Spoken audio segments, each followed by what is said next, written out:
Chapter 2, Wilbur. Fern loved Wilbur more than anything. She loved to stroke him, to feed him, to put him to bed. Every morning, as soon as she got up, she warmed his milk, tied his bib on, and held the bottle for him. Every afternoon, when the school bus stopped in front of her house, she jumped out and ran to the kitchen to fix another bottle for him. She fed him again at supper time and again just before going to bed.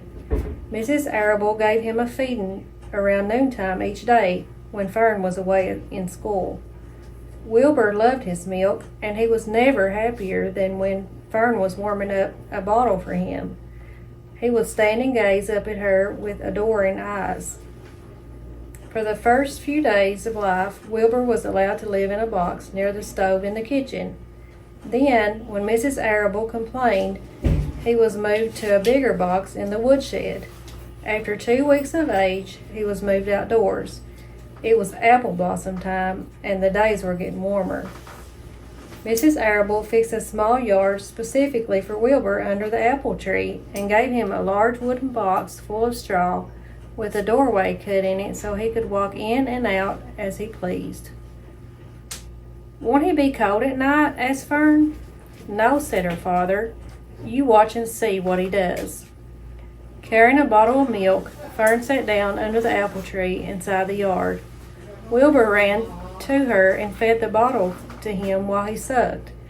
When he had finished the last drop, he grunted and walked sleepily into the box. Fern peered through the door.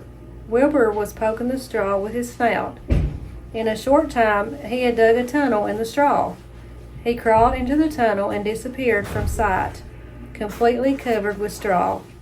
Fern was enchanted. It relieved her mind to know that her baby would sleep covered up and would stay warm.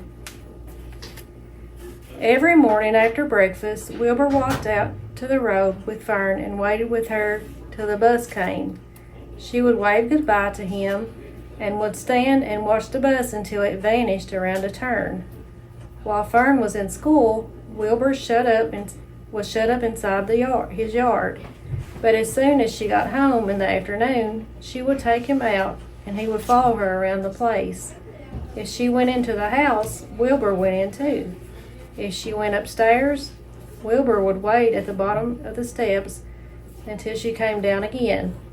If she took her doll for a walk in the doll carriage, Wilbur followed her along. Sometimes on these journeys, Wilbur would get tired, and Fern would pick him up and carry him alongside. He liked this, and he was very tired. He would close his eyes and go to sleep under the doll's blanket. He looked cute when his eyes were closed because his lashes were so long. The doll would close her eyes too, and Fern would wheel the carriage very slowly and smoothly so as to not wake her infants. One warm afternoon, Fern and Avery put on bathing suits and went down to the brook for a swim. Wilbur tagged along at Fern's heels. When she waded into the brook, Wilbur waded in with her. He found the water quite cold, too cold for his liking.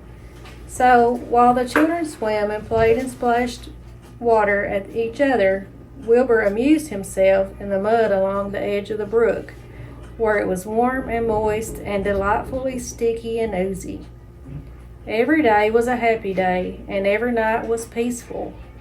Wilbur was what farmers call a spring pig, which simply means that he was born in the springtime.